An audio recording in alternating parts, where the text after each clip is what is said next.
Salam jumpa kembali dalam acara Renungan Harian Klasis atau RHK yang pada edisi kali ini diberi judul Terkibuli, dan sebagai dasar dalam perenungan kita terambil dari Injil Matius 9 ayatnya 28 sampai dengan 30.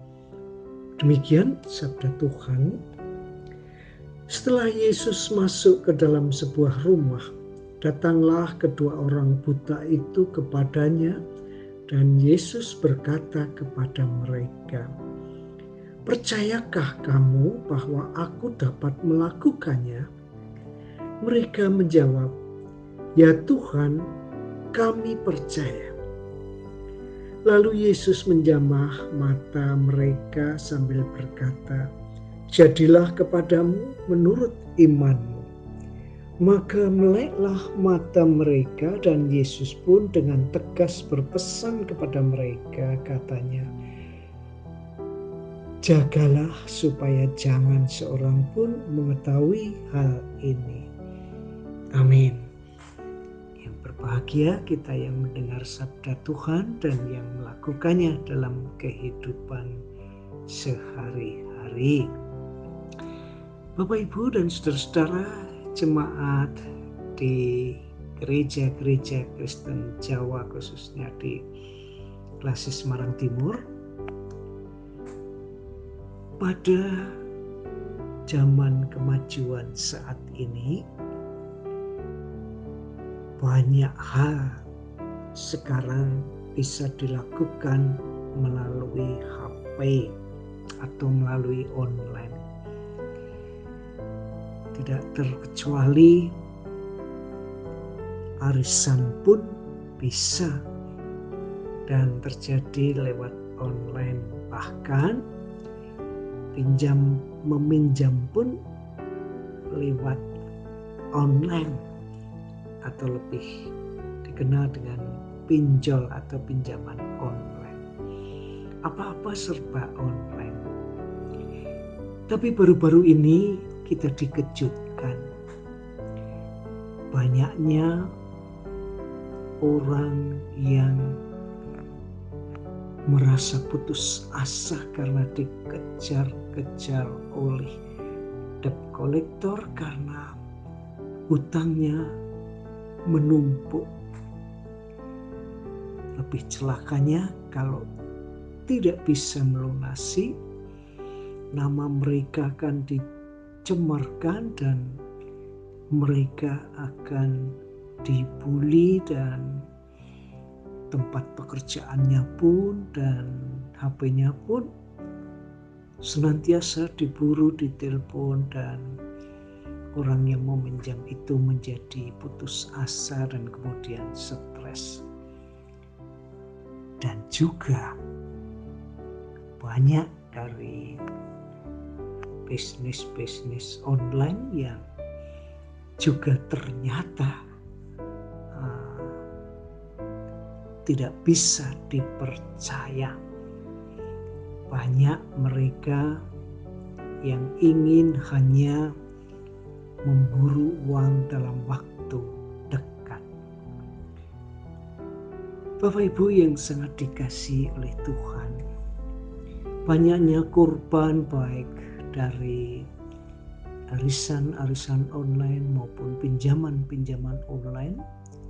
Semakin banyak orang yang menjadi sedih, menjadi khawatir, dan pada akhirnya banyak dari mereka yang kemudian berkata, sekarang sudah sulit mempercayai orang, atau boleh dikata karena sering terkibuli, maka sebuah kepercayaan menjadi mahal harganya.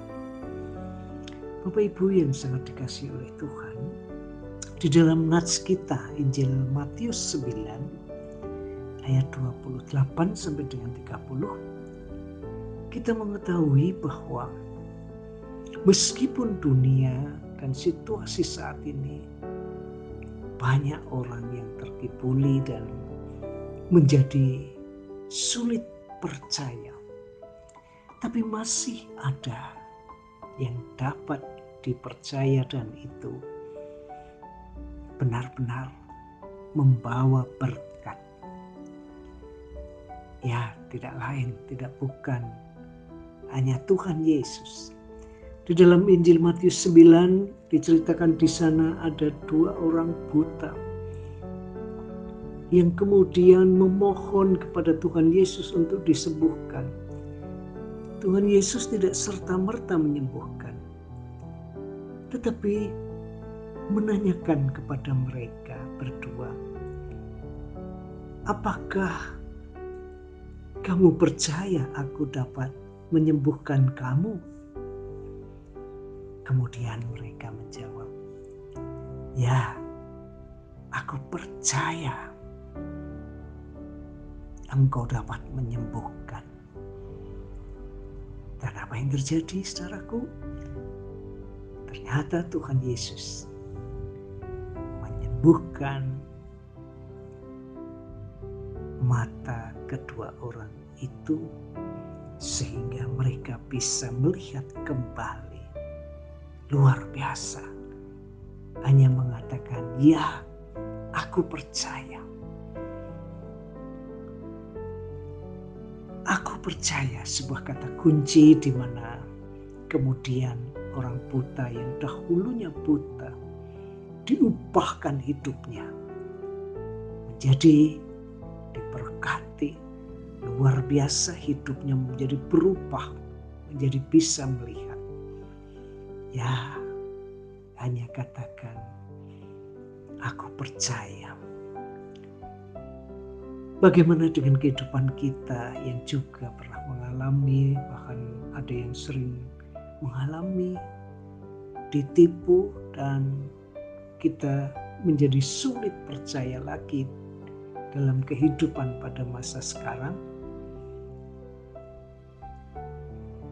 Masih ada yang bisa dipercaya dan mendatangkan berkat, yaitu Tuhan Yesus Kristus. Percayalah, Ia memiliki kuasa. Percayalah, Tuhan Yesus memiliki segalanya, apa yang kita perlukan, apa yang kita butuhkan. Syaratnya hanya mudah, tetapi tidak menipu, tidak mengibuli seperti pinjol-pinjol. Tuhan Yesus hanya butuh kita percaya dengan sepenuh hati kepada Dia, maka Tuhan akan memberkati hidup kita, membantu, menguatkan, menghibur kesulitan-kesulitan kita. Maka percayalah kepadanya. Amin.